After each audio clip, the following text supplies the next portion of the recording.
जितने भी स्टूडेंट्स ने हमारी काउंसलिंग गाइड 2021 अगर किसी स्टूडेंट ने अभी तक डाउनलोड नहीं किए बच्चों, तो आप इस ई बुक को जरूर डाउनलोड कर लीजिए। इस वीडियो के नीचे हमने डिस्क्रिप्शन बॉक्स में लिंक मेंशन कर दिया है। Hello students, welcome to our YouTube channel the Menta. Students, exam नज़दीक आ चुका है और बहुत सारे स्टूडेंट्स की ये क्वेरी है कि जितने भी प्राइवेट कॉलेजेस हैं या जितने भी अदर आपके क्लोजिंग यहाँ पे जहाँ पे एडमिशन्स क्लोज होने वाले हैं, तो आपको बहुत ज़्यादा टेंशन है। मुझे पता है कि आपको बहुत सारी क्वेरीज को देख के लगता है कि आपको डाउट है मन में कि अब हमें क्या करना है, क्या एडमिशन मैं ले लूँ इन कॉलेजेस में या फिर मैं वेट करूँ, जेईई मेंस का एग्ज़ाम दे लूँ, या फिर मेरी जब रैंक आ जाएगी उसके बाद जब पूरी काउंसलिंग का प्रोसीजर मैं अटेंड करूँ। तो ये सारे मन में आपके डाउट्स हैं। तो बच्चों, आज वो सारे डाउट्स का आपको क्लियर कर देंगे हम। इंपॉर्टेंट इंस्टीट्यूट्स जो कि आपके एनआईटीज़ हैं, ट्रिपल आई देखिए बच्चों, सीधी सी बात ये है कि जेईई मेंस का अगर आप पेपर देने के बाद अगर आप काउंसलिंग करेंगे तो आपके पास जो ऑप्शंस रहते हैं वो आपके नेशनल इंपॉर्टेंस इंस्टीट्यूट जितने भी हैं वो रहेंगे। और अभी से अगर आप एडमिशन्स लेने की बात कर रहे हैं किसी इंस्टीट्यूट में, तो सीधी सी बात है, आप जो आपके पास ऑप्शंस हो सकते थे बेटर, वो आपसे मिस आउट हो सकते हैं। तो इस वीडियो को पूरा एंड तक देखना है, बहुत ध्यान से देखना है बच्चों। अगर आप जेन्युइनली अगर आप किसी अच्छे इंस्टीट्यूट से बीटेक करना चाहते हैं और आपके मन में डाउट है, तो ये वो सभी इंस्टीट्यूट हैं जिनके लिए आप बच्चों प्रिपरेशन करते हैं और 1 साल, कोई 2 साल ये आपको टाइम देते हैं आप कि आप तैयारी कीजिए और तब आप हमारे यहाँ के एडमिशन्स लीजिए by your JEE mains rank. तो चलो बच्चों, स्टार्ट करते हैं इस वीडियो को। इस वीडियो को देखने से पहले इस चैनल को सब्सक्राइब कर लीजिएगा, क्योंकि काउंसलिंग जब नज़दीक होंगी तो आपको हमारा ये चैनल बहुत ज़्यादा हेल्प करने वाला है और ज़्यादा से ज़्यादा बच्चों को शेयर भी करना है, इस चैनल के बारे में बताना है, ताकि जो रूरल साइड के बच्चे हैं उनको हेल्प हो पाए बाय काउंसलिंग, जो भी हम आपको हेल्प दे सकते हैं इस वीडियोज़ के द्वारा। तो जितने भी कट ऑफ्स हैं, डिटेल्स हैं आपके कॉलेजेस की, NITs, triple ITs and GFTIs, and then आपके जो स्टेट गवर्नमेंट के कॉलेजेस हैं, जितने भी क्लोजिंग ओपनिंग रैंक, जितनी भी सारी चीज़ें रहती हैं आपको पता ही है बच्चों। तो ये सारी चीज़ें हम हर साल आपसे, लास्ट ईयर भी हमने आपसे डिस्कस किए थे, जिसकी माध्यम से बहुत सारे बच्चे काउंसलिंग अटेम्प्ट कर पाए थे। तो इस वीडियो को बहुत ज़्यादा बच्चे देखेंगे ताकि आपको ये पता रहे कि कौन सी एनआईटी में लास्ट रैंक तक एडमिशन। अगर हम देखें तो आपका है एनआईटी जालंधर। तो अगर हम लोग ऐसे कोटा पे हम लोग पहले तो बात कर रहे हैं, और तो जनरल, ओबीसी और एससी की बात करेंगे। तो ये जो मैंने रैंक यहाँ पे मेंशन की है, तो ये रैंक के अंदर अगर आपकी रैंक है तो आप एक्सपेक्ट कर सकते हो तो आपको ये ब्रांचेस मिल सकती हैं। तो जैसे आपको मैंने एनआईटी जालंधर में बायोटेक्नोलॉजी के बारे में बताया, तो होम स्टेट कोटा का अगर बच्चा है, दैट मीन्स वहीं का अगर इंस्टीट्यूट का, वही अगर स्टेट का बच्चा है हमारा, तो जनरल कैटेगरी में 2.4 लाख रैंक तक मैक्सिमम एक्सटेंड, अगर मैक्सिमम इसके तक भी अगर रैंक आती है तो वो होप नहीं छोड़े। हो सकता है कि अगर इस साल लास्ट ईयर्स में अगर इसको बच्चे को यहाँ तक मिला है, तो हो सकता है 2.7 लाख तक भी मिल जाए इस साल में। तो एक्सपेक्ट कर सकते हैं, बस होप एक कर सकते हैं।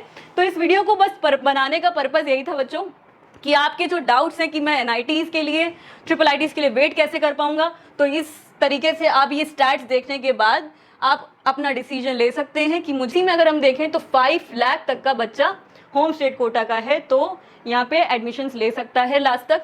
एंड एससी कैटेगरी में आप हैं तो 3.8 लाख रैंक तक अगर आपकी रैंक आती भी है तो आप होम स्टेट में यहाँ पे एडमिशन्स ले सकते हैं। तो कितनी प्यारी बात है बच्चों, अगर यहाँ रैंक तक आपको मिल रही है एडमिशन, तो अगर मुझसे पूछ रहा है कोई वहीं के स्टेट का बच्चा, जालंधर जैसे है, तो आपका जो स्टेट का बच्चा है वो मुझसे क्वेरी कर रहे हैं, 3-4 दिन पहले ही मुझे क्वेरी आई कि मैम मेरी जैसे फॉर एग्जाम्पल 95 परसेंटाइल है, तो सीधी सी बात है 95 परसेंटाइल में आपकी रैंक विद इन 70,000 के अंदर ही आपकी रैंक बनेगी बच्चों। अगर मैं 95% देखे तो लमसम आपकी 30 to 40,000 के बीच में आपकी रैंक की वेरिएशन आने वाली है। तो इस रैंक के वेरिएशन के स्टूडेंट के मन में अगर डाउट आ रहा है कि मैं काउंसलिंग का वेट करूं, जेईई मेंस का वेट करूं, तो ये थोड़ी चौंकाने वाली बात हो जाती है। इसलिए आपको इस वीडियो को बहुत अच्छे से देख लेना है। तो आपको करना क्या है, आपको जेईई मेंस देना है, वेट कर लेना है ताकि आपको ये इंस्टीट्यूट्स मिल पाएँ। तो आपको 3.8 लाख रैंक तक एससी वाले बच्चे को मिल रहा है होम स्टेट में, यहाँ तक मिलने के चांसेस हैं। ठीक है, लास्ट ईयर से मिला है, दैट मीन्स 2020 में भी चांसेस हैं कि यहाँ तक की रैंक पे अगर आप काउंसलिंग करेंगे तो मिल सकता है। अदर स्टेट में देखें तो 50,000 तक, ओबीसी में देखें तो 60 तक, और आपका एससी में 1.7 लाख अदर स्टेट के बच्चे को चांसेस हैं कि अदर स्टेट बच्चे को यहाँ पे मिल जाएगा। ठीक है, तो ये आपका काउंसलिंग का प्रोसीजर अभी हम डिस्कस नहीं कर रहे हैं, वो भी हम नेक्स्ट वीडियोस में डिस्कस करेंगे कभी। अभी फिलहाल आपका जो डाउट है वो हम क्लियर कर दें ताकि आप वेट कर सको पेशेंटली और अपने एग्जाम पे फोकस कीजिए। अपना जो आपका एग्जाम होने वाला है उस पर आप सिर्फ ध्यान दीजिए कि हम उस पर कैसे बेटर कर सकते हैं। बाकी किसी भी फालतू की बातों में बिल्कुल ध्यान मत दीजिए कि ये करें तो वो करें। बहुत सारे बच्चे परेशान हैं एकदम कि क्या करना चाहिए, तो बिल्कुल भी परेशान मत होइए, बस जेईई मेंस में एकदम ध्यान दीजिए, जेईई एडवांस की तैयारी करते रहिए। ठीक है, तो होम स्टेट में एनआईटी जयपुर को देख लेते हैं बायोटेक्नोलॉजी इंजीनियरिंग के लिए, जो मैक्सिमम रैंक गई है होम स्टेट पे जनरल के लिए 30,000 तक रैंक गई है, ओबीसी के लिए 45,000 और एससी का मैंने यहाँ मेंशन नहीं किया है, डेटा नहीं था मेरे पास।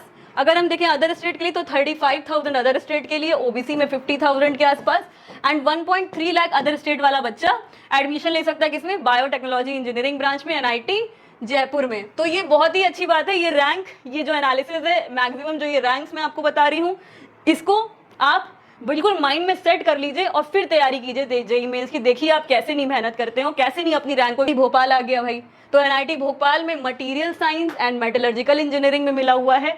लास्ट जो मैक्सिमम रैंक गई है वो इसी ब्रांच में गई है और इसमें होम स्टेट में 50,000 रैंक तक, जनरल कैटेगरी में ओबीसी में 65,000 रैंक तक, एससी के लिए 1.8 लाख रैंक तक होम स्टेट कोटा वाले बच्चे को अलॉटमेंट होने के चांसेस हैं इसमें, ये ब्रांच आपकी। अदर स्टेट में देखें तो 40,000, ओबीसी में 51,000 एंड एससी में 1.5 लाख रैंक तक अदर स्टेट वाले बच्चे को चांसेस है कि एनआईटी भोपाल में आपको ये ब्रांच मिल सकती है। तो इस रैंक के तक के बच्चे बिल्कुल निश्चिंत होकर आराम से तैयारी कीजिए जेईई मेंस की, बिल्कुल निश्चिंत हो जाइए कि हमें भाई मिल सकता है। दैट मीन्स हमें कुछ बेस्ट इंस्टीट्यूट्स में बेस्ट ब्रांच मिल सकती है। तो काउंसलिंग तक के लिए पेशेंटली बिल्कुल वेट करना है। अभी बिल्कुल भी पैनिक मत कीजिए आप, बच्चे बहुत पैनिक कर रहे हैं कि क्या होगा कैसे होगा, तो सब हो जाएगा, कोई चिंता की बात ही नहीं है। नेक्स्ट हम देखें एनआईटी इलाहाबाद को देख लेते हैं बायोटेक्नोलॉजी इंजीनियरिंग ब्रांच के लिए। तो जनरल कैटेगरी में देखें तो 32,000 रैंक तक होम स्टेट वाले बच्चे को अलॉटमेंट हुई है। तो ओबीसी में 51 तक उम्मीद कर सकते हैं। देखिए ये मैं एक्सपेक्टेड नहीं बता रही हूँ, ये बता रही हूँ लास्ट ईयर तक किस रैंक तक बच्चे को मिला है। हो सकता है इससे ज़्यादा वाले को इस साल मिल जाए, हो सकता है 35,000 जनरल कैटेगरी होम स्टेट बच्चे को मिल जाए आपको बायोटेक्नोलॉजी एनआईटी इलाहाबाद में। तो ये सिर्फ मैं लास्ट ईयर्स में जो एनालिसिस हुई है उसके अकॉर्डिंग में 1.4 लाख रैंक तक होम स्टेट कोटा पे एडमिशंस हुए हैं। अदर स्टेट में 38,000 तक एंड ओबीसी में 60,000 तक इसमें एडमिशंस हुए हैं। 1.5 लाख रैंक तक एससी में अलॉटमेंट हुई है। तो देखो बच्चों ये बहुत ही अच्छी बात है। और जो आपका राउंड्स होगा इसमें आपको मैं बता दूं, जो आपकी इसमें एडमिशंस के लिए प्रोसेस रहती है, पहले तो आपका जोसा होता है। बहुत सारे बच्चों को तो ये भी नहीं पता होता है कि ये सब क्या है। तो जोसा आपका है जॉइंट सीट एलोकेशन अथॉरिटी, और जो आपका लास्ट राउंड होता है CSAB round, central seat allocation board. ये दोनों बोर्ड्स आपकी काउंसलिंग्स करवाएंगे। और लास्ट के जो आपके स्पेशल राउंड, लास्ट तक बच्चों को अलॉटमेंट हो सकती है, लास्ट तक जो आप काउंसलिंग्स करते हैं, तो उन सब डेटा को एनालिसिस करने के बाद ये इन्फॉर्मेशन मैं आपको दे पा रही हूँ। तो लास्ट में जो आपकी रैंक यहाँ तक गई है, देखिए स्टूडेंट्स क्या करते हैं कि आपका जो 6 राउंड तक का जो रहता है जोसा का, उसी के अकॉर्डिंग एनालिसिस कर लेते हैं और सोच लेते हैं कि मुझे कॉलेज तो नहीं मिलने वाला है। लेकिन इसके बाद जो आपका स्पेशल राउंड होता है उसके डेटा को भी तो देखिए आप। उसके डेटा के बाद आप ये समझेंगे कि आपको और ज़्यादा कौन सी रैंक तक मिल सकता है। अब एनआईटीज़ और ट्रिपल आईटीज़ में ज़्यादा वेरिएशन नहीं है, लेकिन जीएफटीआईज कॉलेजेस में बहुत ज़्यादा आपको वेरिएशन देखने को मिलेगा। आपके spot round, then college level rounds and then आपका जो जोसा के राउंड्स हैं, सब में आपको कट ऑफ का बहुत वेरिएशन मिलेगा। तो ये सारी चीज़ों को आप समझिए और बहुत ज़्यादा से ज़्यादा बच्चों को शेयर करने की कोशिश कीजिए, ताकि जो जेन्युइनली इंटरेस्टेड हैं इन कॉलेजेस में एडमिशन लेने के लिए, जो जेन्युइनली लगे हुए हैं, प्रयास कर रहे हैं कि भाई मुझे यही कॉलेज चाहिए, तो उसको इन्फॉर्मेशन पहुँच जाए और पता चले कि किस किस रैंक तक कौन कौन सी चॉइस फिलिंग्स करनी है। ठीक है, तो चॉइस फिलिंग्स भी बहुत इंपॉर्टेंट एक पार्ट प्ले करता है आपकी काउंसलिंग्स में। नेक्स्ट हम देखिए एनआईटी अगरतला। एनआईटी अगरतला में आपका बायोटेक्नोलॉजी एंड बायोकेमिकल इंजीनियरिंग है, जिसमें कि होम स्टेट कोटा पे 3.7 लाख तक, 3.7 लाख, दैट मीन्स अगर हम देखें तो चलो ओबीसी में देखें तो 4 लाख रैंक तक मिल जाएगी आपको। एससी में आप है तो 6 लाख रैंक तक आपको, अगर होम स्टेट कोटा है आपका अगरतला एनआईटी अगरतला में, तो 6 लाख रैंक तक भी आपको बायोटेक एंड बायोकेमिकल ब्रांच मिल सकती है। अदर स्टेट में देख लेते हैं थोड़ा, 70,000 तक आपकी जनरल कैटेगरी के लिए, 78 के लिए आपकी 78 के, दैट मीन 78,000। ओबीसी के लिए 1.9 लाख आपकी एससी कैटेगरी के अदर स्टेट के जो बच्चे हैं उनको इसमें ये ब्रांच मिल सकती है। तो ये जो आपका ब्रांच का रैंक का एनालिसिस है, इसको बहुत अच्छे से समझते चलिएगा। ठीक है बच्चों, नेक्स्ट देखें एनआईटी दुर्गापुर बायोटेक्नोलॉजी इंजीनियरिंग। इसमें भी देख लेते हैं होम स्टेट में general category 70,000, OBC 1.7 lakh rank, SC 1.85 lakh rank तक एडमिशन्स होने के पूरे चांसेस हैं। तो ये जो रैंक आपकी आ रही है, अगर आपकी यहाँ रैंक ये सब आ रही हैं, तो दुर्गापुर जैसा इंस्टीट्यूट आपको आराम से मिल सकता है, बट आपको ब्रांच जो है वो आपको रेयर मिलेगी। अब बहुत बच्चे पूछते हैं कि मुझे CS या IT लेनी है, तो CS या IT जो ब्रांच लेनी है उसके लिए मैं एक अलग से आपको बता दूंगी कि CS IT में अगर आपको एडमिशन्स लेना है तो आपको कितनी रैंक तक अगर आपकी परसेंटाइल आई है तो आराम से आप वेट कर सकते हैं फॉर NIT एंड IIITs। अगर आपका NIT IIITs के अलावा किसी इंस्टीट्यूट में एडमिशन मिल रहा है तो वो इंस्टीट्यूट में कौन से इंस्टीट्यूट्स अच्छे हैं जहाँ पे आप कंप्यूटर साइंस ले सकते हैं, IT ले सकते हैं, तो ये सारी चीज़ें भी मैं आपको धीरे धीरे शेयर करती रहूँगी। अदर स्टेट का देखें 50,000 रैंक जनरल कैटेगरी, OBC 58,000 तक मिलेगा, 1.7 लाख रैंक तक SC वाले बच्चे को मिलेगा अदर स्टेट में। अगर अब वो पढ़ता है अदर स्टेट में, अगर वो बिलोंग करते हैं तो उनको बायोटेक दुर्गापुर में आराम से मिल जाएगी 1.7 तक, ठीक है। नेक्स्ट हम देखें, नेक्स्ट आपकी है NIT Surathkal, home state quota की सिर्फ इसमें बात करेंगे हम। 46,000 जनरल कैटेगरी, 80,000 आपका OBC एंड 1.5 लाख रैंक तक आपकी SC कैटेगरी वाले स्टूडेंट को इसमें मिल सकता है। किसमें? NIT सूरतकल में, ठीक है। माइनिंग इंजीनियरिंग की हम लोग बात कर रहे हैं, इसमें माइनिंग इसमें मिल पाएगी। एक्सट्रीम जो लिमिट है रैंक्स की वो हम माइनिंग में इसमें देख सकते हैं, ठीक है। माइनिंग लेने में इंटरेस्टेड, अच्छी है ब्रांच भी अच्छी। देखिए क्या होता है कि आपको ब्रांच के बारे में भी इंफॉर्मेशन कम रहती है, तो ब्रांच की भी इंफॉर्मेशन होना बहुत ज़रूरी है। ज़रूरी नहीं है कि आपको जैसे लगेगा कि माइनिंग तो कोई लेता ही नहीं, ऐसा कुछ भी नहीं है। अगर आप रैंक देख रहे हो तो 46,000 वाला बच्चा ले रहा है उस ब्रांच को, उस इंस्टीट्यूट में, तो आपको बस ये समझना है कि इंस्टीट्यूट किस लेवल का है और वहाँ पे ब्रांच के स्कोप क्या आपको मिल सकते हैं, कहाँ कहाँ प्लेसमेंट हो सकती है, कहाँ जॉब लग सकती है, कहाँ आप अप्लाई कर सकते हो, और आप क्या उस फील्ड में अपना आप इंटरेस्ट देखते हैं। ये सारी चीज़ें बस आपको समझने की रहती हैं, बाकी आप उसमें एडमिशन आराम से ले सकते हैं।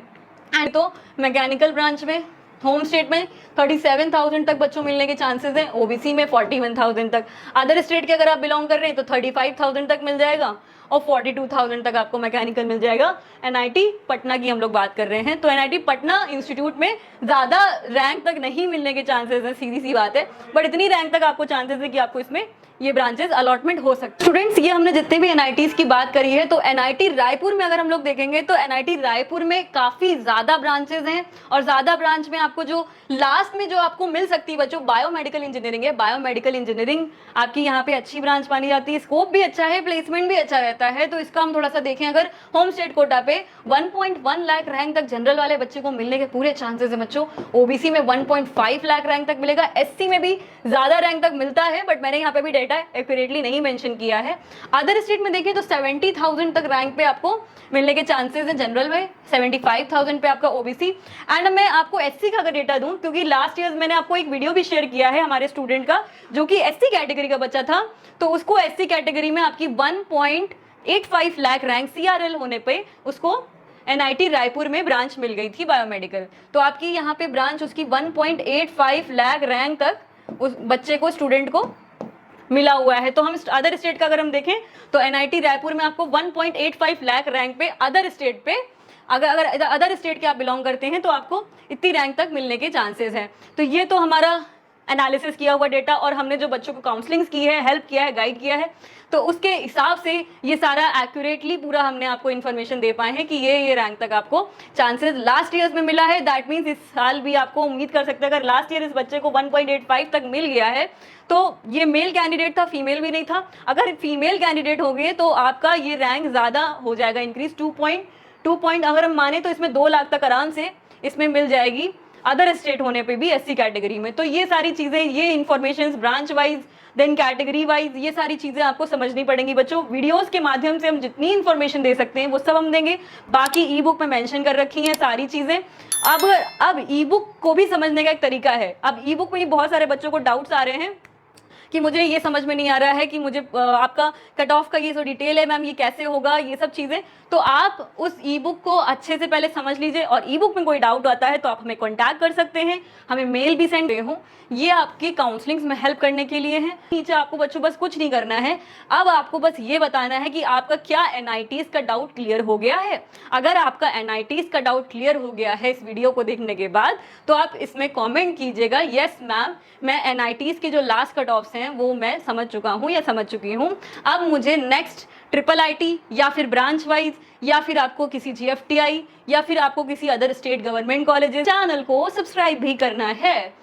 जितने भी स्टूडेंट सब्सक्राइब करेंगे, सीधी सी बात है, उनको काउंसलिंग्स के रेगुलर अपडेट्स मिलते रहेंगे। और व्हाट्सएप और टेलीग्राम ग्रुप जो बच्चे अभी ज्वाइन नहीं हुए हैं वो भी ज्वाइन कर लें जल्दी से जल्दी।